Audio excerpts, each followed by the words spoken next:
Hi, I'm Trooper Smacka. Hi, I'm Trooper Wellman, Please stay tuned for a behind-the-scenes look at being a state trooper. and together we can make a difference. Here we are live at the 360 Vegas with another edition of Trooper Talk with Trooper Wellman. Trooper Wellman, the last couple days, have been a lot. So yesterday I didn't go to sleep because I had to be at the store at 5 o'clock in the morning to do the first interviews with the TV media. Now, you do that type of stuff all the time, right? So, you have to wake up and it's like, get to somewhere. It's not easy. And then we have to do things in the day and, right? It's just... Yeah, life doesn't stop. Life doesn't stop, Trooper Wellman, right? Yeah. And so, we had, the event at the store yesterday and stuff, and it was really great. And, it still brings into light that we're still having road tragedies every day. And so I just wish there was a way that we could stop this, to get through to people, to just not do it, right? Yeah, with the recent passing of Officer Ty from the Las Vegas Metropolitan Police Department, first off, on behalf of the entire Nevada State Police, our condolences to his family, to his friends, his brothers and sisters in blue. It hits home for us. We know exactly what they're going through and everything they're feeling, and our hearts go out to them. It's not easy to lose a brother, a partner, a father, a husband, and it's just going to take some time. No matter what, though, we're always here for them if they need anything. With that being said, I think we just get reminded of the dangers that are out there and why it's so important that, we have protectors such as police officers in our community to keep our citizens safe, because, we go where others won't, and we put ourselves in situations that others fear to put themselves in. And, we know the reality, and we know that there's possibly the fatal consequences with it. But knowing that we're keeping our public safe is why we do it. Yeah, and it's just so scary. Every single day there is a person who is drinking and driving.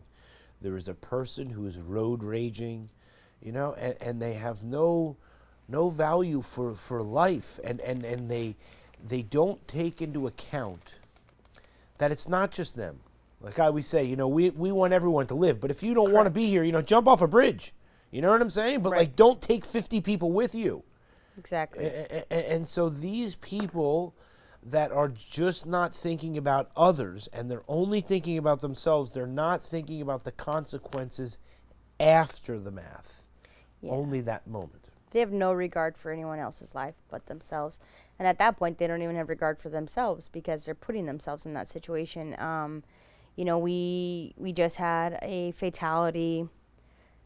We had a fatality last night. A pedestrian was struck by multiple vehicles. That pedestrian was on the highway.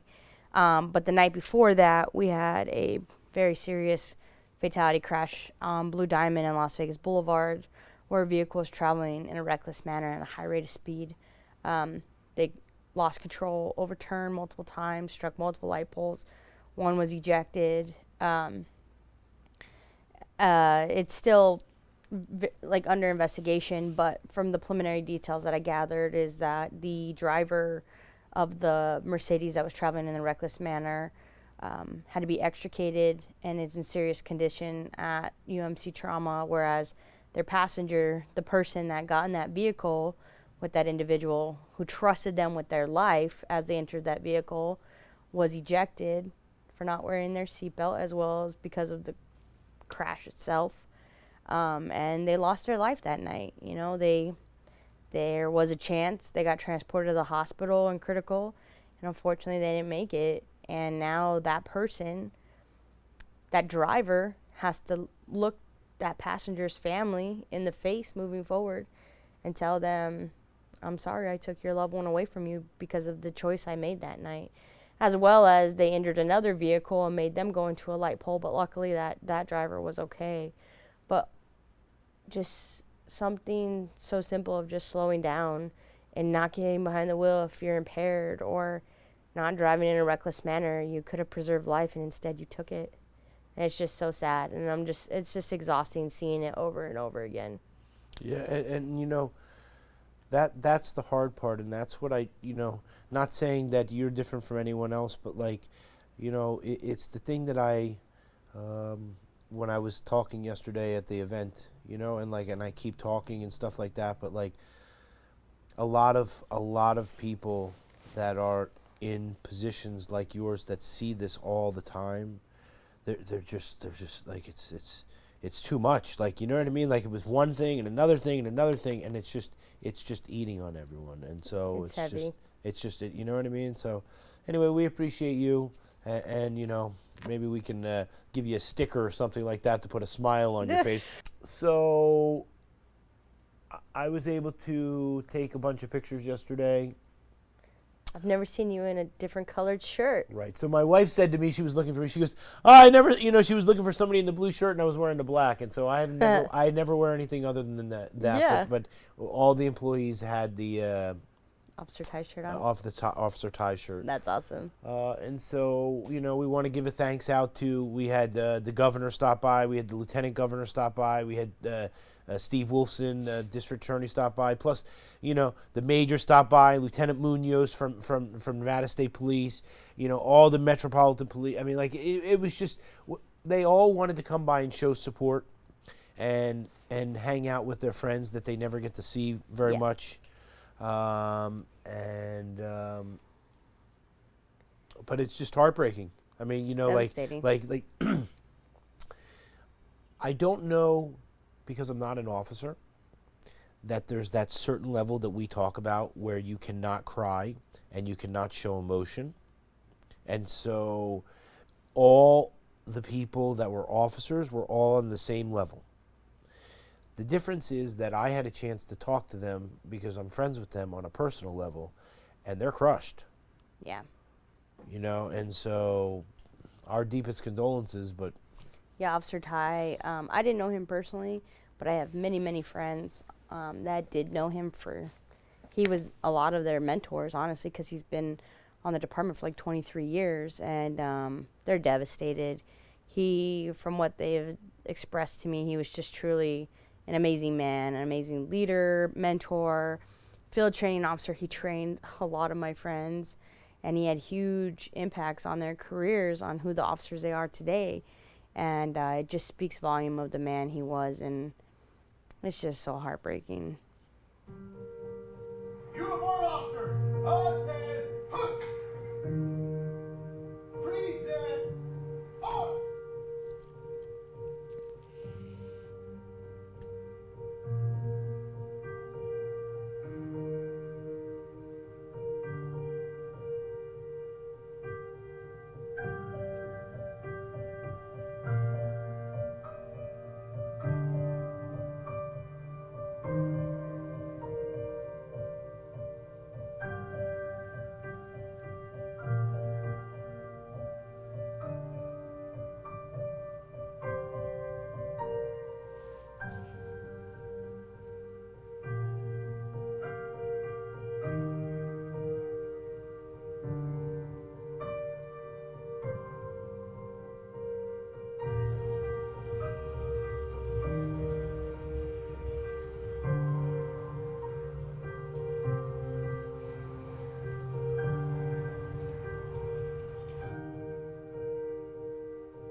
The silent is so piercing that you can hear the rumbles from the motors. Yeah. So you remember the honor guard? Yeah. This is something that you have to deal with. Yeah, it brings back a lot of memories. I was actually talking to Sergeant Smack about it the other day, and we were just saying how, because we're both an honor guard, how majority of officers will go their entire career and maybe have to experience the loss of a partner in the line of duty maybe once, twice the most. Like, it's kind of unheard of. And him and I feel like we just like keep dealing with losing officers in the line of duty. And I'm not even referring just to COVID, you know, like I'm talking about like horrific events. And when I'm watching this, I'm actually thinking in my mind, like the Honor Guard, that's a different agency, Honor Guard. And I know almost every single one of them by name personally. And that's because we've done so many funerals together and so many ceremonies. And I don't know if that's a good or a bad thing, but it's truly just sad. And I just wish it would stop. Yeah, you know, somebody said to me yesterday when we did the event, they said, Neil, you know, it was such a great event. You're really good at putting on these events. And it was like, yeah, but you know, like we need to be doing it for the right reasons. Right. Like even our PR team, we talked about how Metro pushed this video out so quickly after the escort, and they pushed out so many videos and press releases and photos, and unfortunately they were able to do that so quickly because they've been doing it so often, and they already know what to do, what to expect, and they're fine tweaking and they're learning from each one, and that's not a good thing. So it's just sad, and we're in the same boat. Like we know the process. Right after Jenkins, we had Micah, so we were already prepared. And then after Micah, we had, Cliff Fontaine, even though that was like COVID and stuff. But like we unfortunately know the process, and it's familiar, and it's part of our routine. And that's not. Yeah. I hate saying that word, but it's like Yeah. a routine now. Just like your event, you're like, okay, tents, food, merchandise, Yeah. staffing, like you already know how to do it all. yeah. It's And so sad. we just wish that it would stop. Yeah. So our condolences to them, the family. The family came to the event yesterday, you know, with his ex-wife and his daughter, and we get to meet them, and you know, hard. All right. Look at this. That's right. I see a big panel there. Yeah. What's going on here? So we were enjoying a nice evening by the fire. I'm just kidding. No, this was our Faith in Blue and Hope event that you helped us push out, and this was our panel. We had District Attorney Wolfson there. We had both majors from Highway Patrol and Parole and Probation, 2 lieutenants from Highway Patrol, Parole and Probation, and then 2 officers, myself and Officer Smith. And so a lot of diversity on that panel, different perspectives on things, and Hope for Prisoners, founder John Ponder helped us host this, and it was awesome. Like, it was so great. We talked about a few different questions in the beginning, and then we just opened it up for questions and answers, a Q&A, and we just had a lot of participation. A lot of laughs and a lot of new friendships, new relationships with, justice-involved individuals as well as law enforcement. And it was just overall great, and I cannot wait for the next one. Yeah, and it looks like a tremendous turnout. When I was talking to Lieutenant Munoz yesterday, he said it was tremendous. Yeah. Same with District Attorney Wolfson. You know what I mean? Like, it was, and so we're proud of what you do, and just again, 100% volunteer.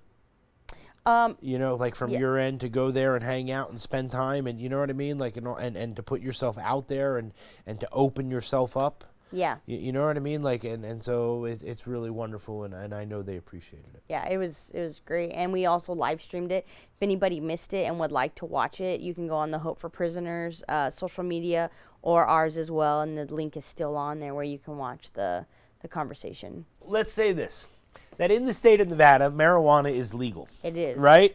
And so you can go to Dispensaries. the dispensary and drive down the road like you can, alcohol, I would assume, right? Like, you go in there and you instead of buying a bottle of vodka, you buy whatever, right?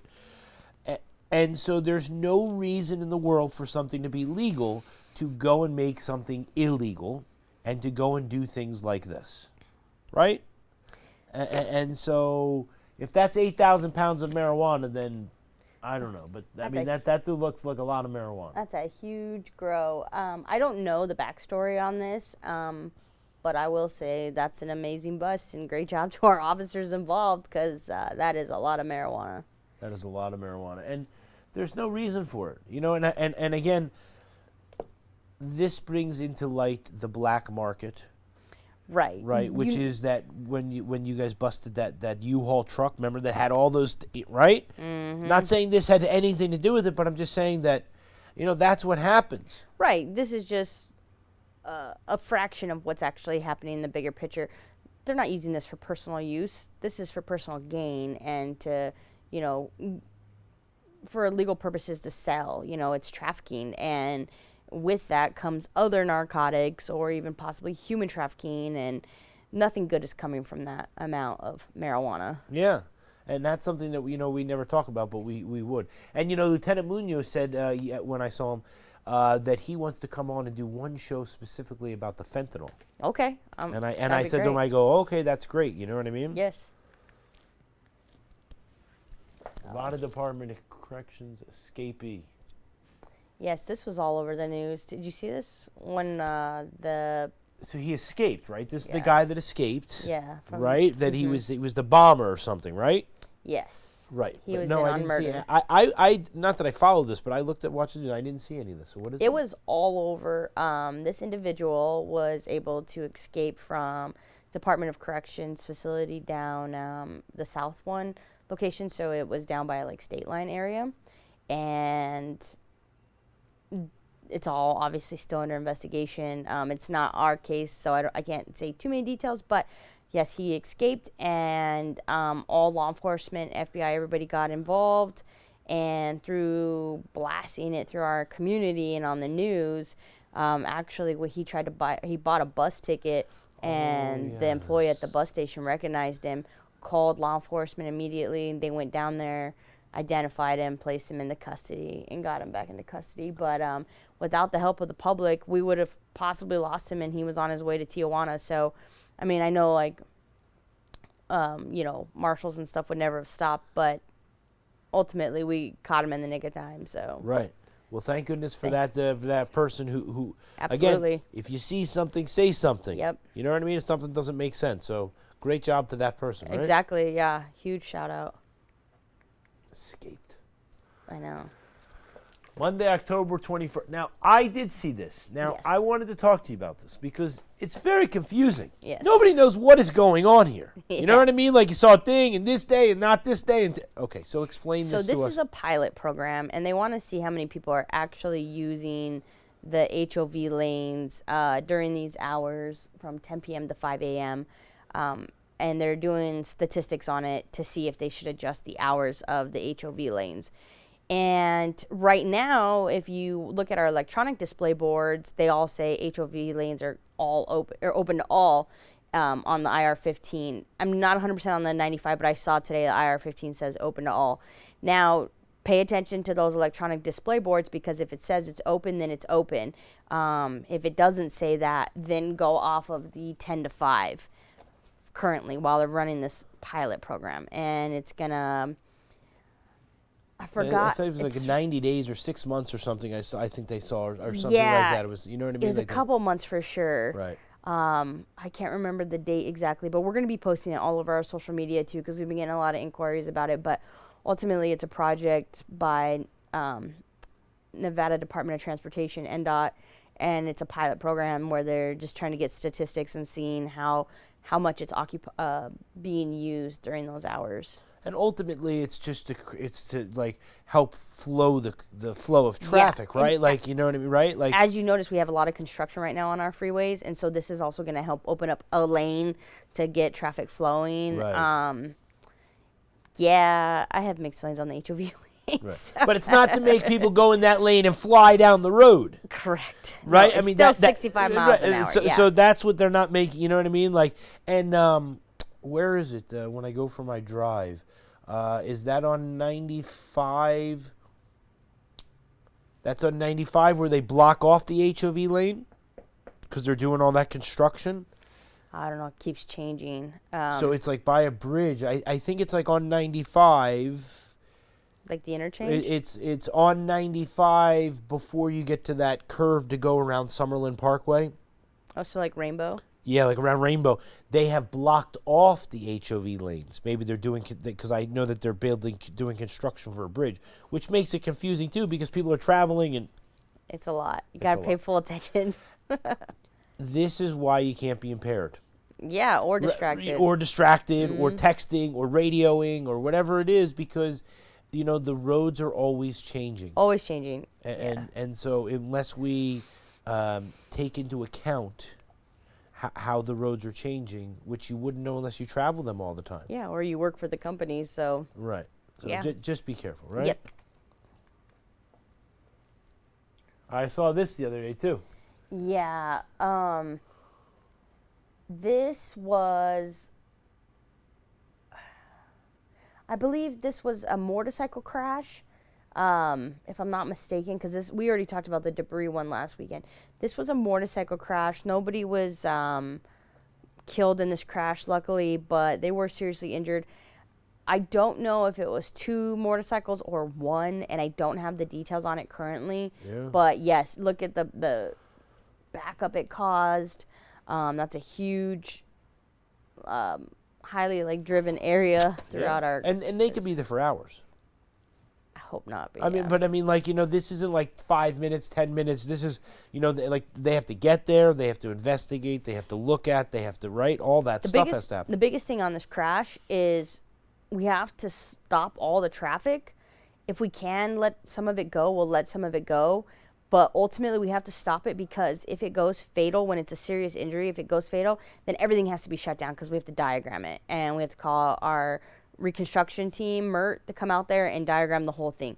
So when you have a scene like this and they get transported, you have to send a unit to the hospital to get the vitals and find out how serious are the injuries. Are they substantial? Are they going to go fatal? Or are they okay?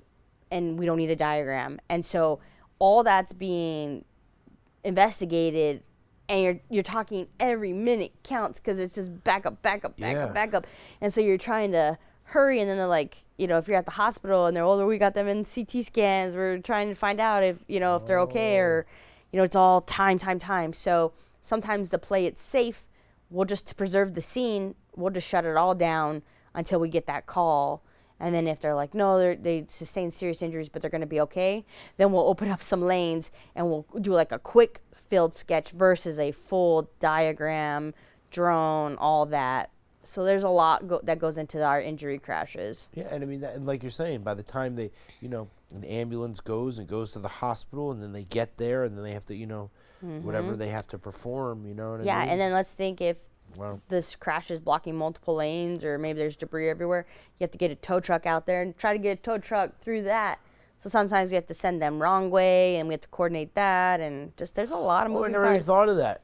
Oh yeah. Right, because you would have to have them come on the on ramp, or I guess it would be the off ramp coming on the highway to And so travel a wrong way down the highway, Yep. so they could turn around. And we have to make sure we're communicating with them to make sure, it's safe to do so, and we almost escort them. Because, especially this spot, there's no shoulder. They're going to have a hard time getting through that, and they don't have emergency, signals or, sirens. So, yeah. And all you need is one person to be in the right-hand lane that shouldn't be there, and then that's the end of the game anyway. Yeah, and then they're stuck. Right? Yep. So, a lot of moving parts. Wow. This was the fatal of the reckless vehicle we were talking about earlier, how the Mercedes traveling at a high rate of speed, lost control, overturned, hit multiple light poles, ejecting their passenger. The passenger succumbed to their injuries and was pronounced deceased, unfortunately. So 2 vehicles involved in this crash, all could have been prevented if that driver. We do suspect impairment on this one, but we won't know that until later in the investigation. But all could have been prevented. All could have been prevented. And not saying that, let's be clear, not saying that the person in the car could have been prevented of death, but we've seen it before in other situations where people have lost their life because they're not wearing the seatbelt. Yes, that's a great point. So Right. this passenger was not wearing their seatbelt.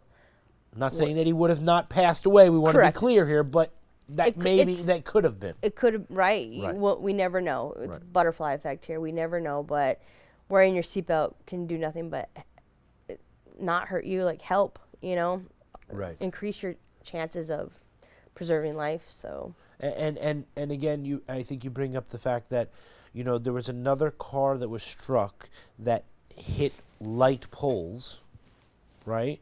And so again, nothing to do with that other person, but if that person wasn't wearing a seatbelt, and they were just traveling to get some milk or something, I mean, Yeah. like you just don't It know. coulda went through their windshield from the impact. Right, and so it's just another reason that we have to be safe. We have to do defensive driving, right? Yep. All those things, because you never know what's coming at you. absolutely, you always have to be aware of your surroundings, even if you're doing everything right, because you just don't know. The car behind you, is traveling in a reckless manner. Maybe it'll give you a moment to move out of the way, or I don't know. Either way, it's just Devastating. And shouldn't be happening. and not on the freeway. I mean, like, Yeah, these were surface streets. you know what I mean? Yeah. Like, it's just, and I bring into the account that this is something that you have to again look at. It's another person who has lost his life. We're not showing it here, but there's another person that's not filling shoes. Right. Another person that's not eating dinner, and so It's just sad. it's just very sad. What do we got here? Oh, An honorary. What is this here? so this is our SOAR award. It's not a life-saving award, but what the SOAR award is, it basically means where you put self above service. Self above service is what Look the at acronym. this. It's a safety officers award recognition, and one officer gets nominated a year, and I was very grateful and humbled to be nominated by my command, and it was basically like like a good job for everything that I did for the Micah May family, as well like during his passing time, as well as Hope for Prisoners, our partnership with them, and just some of the community projects that I've done in my last year here. So I was very honored to receive this award, because that's what wearing the badge is all about for me anyway, Yeah. right? Just going above and beyond the badge always. And so the fact that I got nominated or was the recipient of that award for our Recipient. agency. You didn't get nominated. Yeah. You won. Yeah, as I was a recipient for our agency, it was just a great honor, and something I would cherish forever. So what do you do with this now?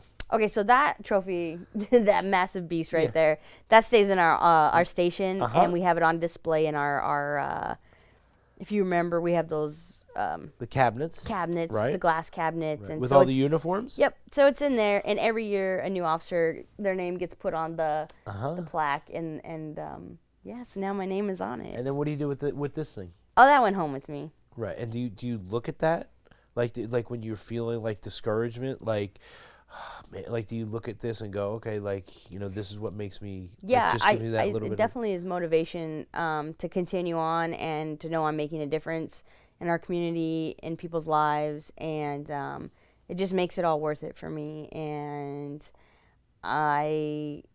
I'm just so grateful. Yeah. Do you walk by this and go, that's me? No, no. You don't. Not even once. I will say though, Yeah.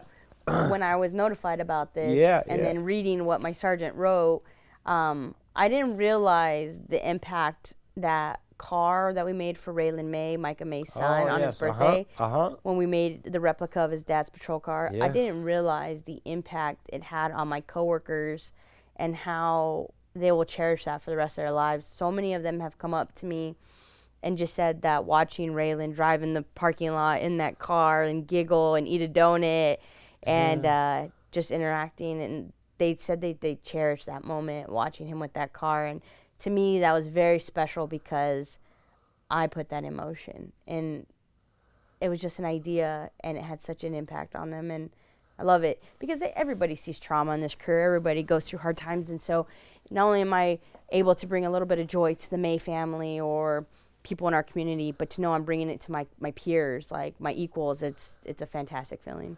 And when you go home and you see your daughter and she you're like, okay, like this is my mom, like it makes you feel good though, right? Like, I mean, maybe you don't want to because you're very humble, But I'm just saying it's sort of in the back of your mind, and it allows you to be able to tell your loved ones, like, look, this is who I am, and like Yeah. I am making, like, not that they already know, but you are making a difference, right? No, absolutely. And honestly, this was a hard year, right? Sergeant Smacker promoted, so I lost my partner. In this position, we've had 2 PIOs for I can't even tell you how many years, and now it's just me carrying the weight on top of losing Trooper May and Sergeant Jenkins and just everything in general. It's been a very challenging year, and it's exhausting. And then to get recognized really just made me go, okay, it was worth it. Yeah, right. yeah, that's what I'm saying. It's motivation to keep going and keep pushing. It gives you a smile. Yeah. Right, Oh, absolutely. right. Okay, Totally good. made my day. And that's what, you know what I mean? Like, there's a lot of the tragedy, but we have to make light of the good. Yeah, like Right, and that's what's important. and like I always say, the beauty in the tragedy. Like, this is the beauty in that tragedy. The beauty was I had an impact on my coworkers from that vehicle we made for Raylan, and through all that tragedy with Trooper May, like I was able to make some joy with his family, from Christmas caroling to the birthday parades to the car to, you know, going to all those award ceremonies, galas, to traveling to DC with them, like Donor Network, all the events that we've really put together to highlight the hero he was. And for his children to always remember him that way, they'll have that as they grow. I mean, you were right beside me with all of them. And so, yeah, it's the beauty and the tragedy. Yeah. And so Ralph, I always come back to Ralph Waldo Emerson. He says that, you know, the ultimate feeling of success is to know that one life has lived a better life because you were on the earth. Wow. And so I always, it's very important to me. And so that's very important because you can look at the same, and it's really wonderful. And I know they appreciate it because every time we see Joanna, we see the kids, they're always smiling. You know what I mean? In light of everything that's going on and all that type of stuff. So Yeah. we want to highlight you too. Ugh, thanks. What's this?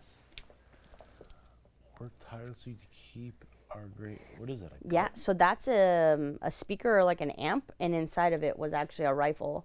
What? And our parole and probation officers, you know, they do home checks, and they go to these homes of justice-involved individuals that are on parole or probation, and it's up to them to make sure that they're minding their P's and Q's and staying in line and not reoffending and going to, you know, back to their old ways.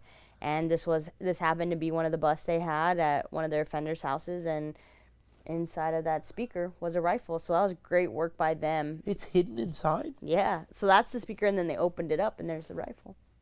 And so he knows that the parole and probation come by, so they hide it like this. Oh, absolutely. Yeah. And then when he goes out, then he has his rifle with him.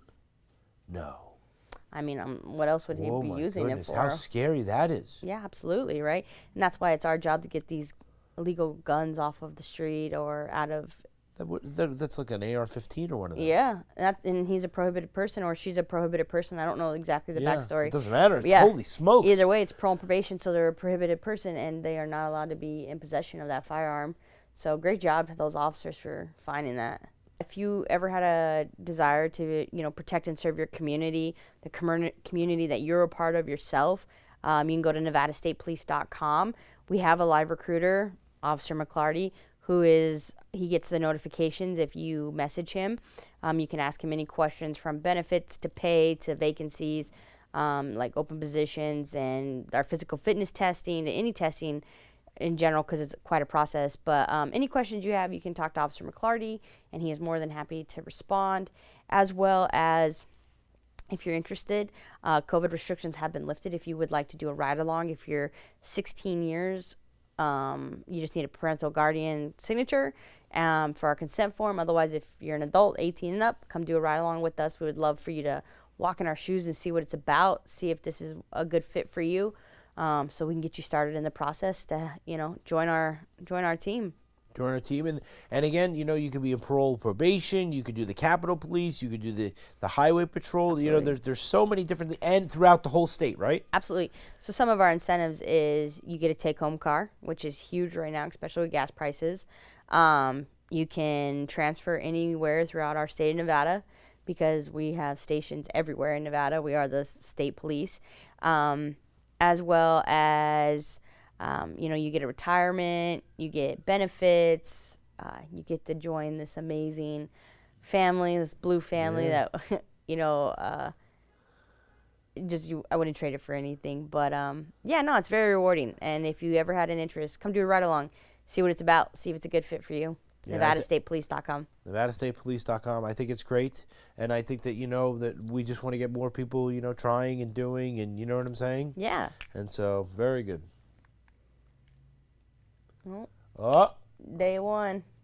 Academy 97. There it is. That was day one of their academy. They always have an inspection day one. Make sure that they have all their gear. You have to dress in business attire. Business attire. So Absolutely. when you go there, when you go there, you're freaking out, right? Absolutely. I mean, because Captain Stunkel, right? So he's yelling at you, right? Like they're like, this isn't like playing around and this and that and all that type of stuff, right? That's why they have the glasses on, just to prevent any we take some precautions because of COVID and sicknesses. Like if they're in your face, you don't want any. Yeah, of course. But saliva. there's no playing around. Like No, when you go absolutely there, not. it's a very serious. Absolutely. Right? We want them to know what career they just walked into and that this is an academy setting. Yes, it's academic, but we still are a military structure.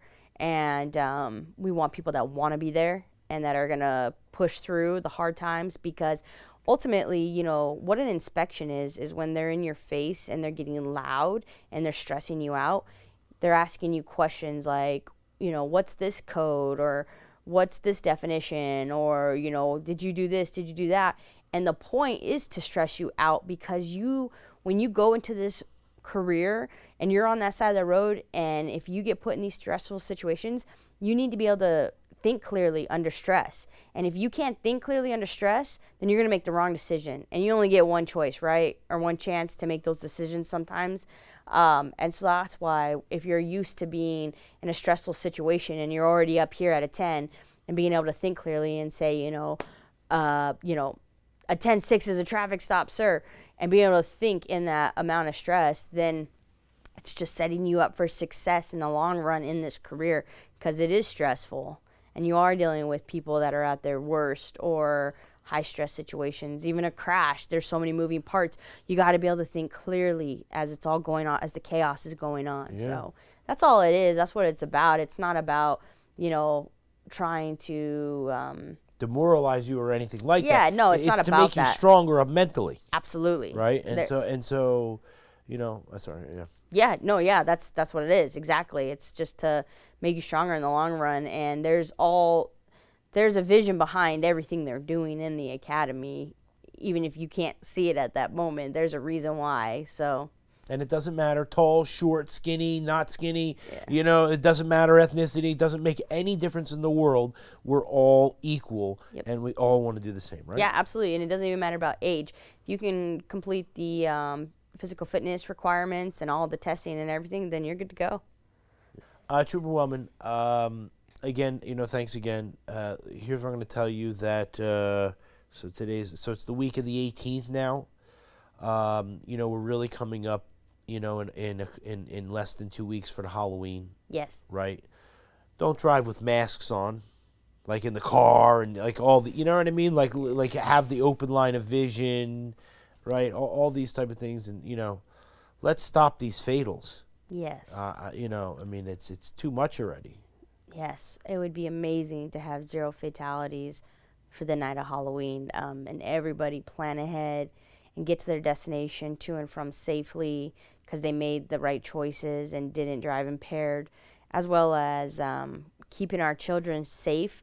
If your children are going trick-or-treating, please go over some safety tips with them. Tell them not to enter homes.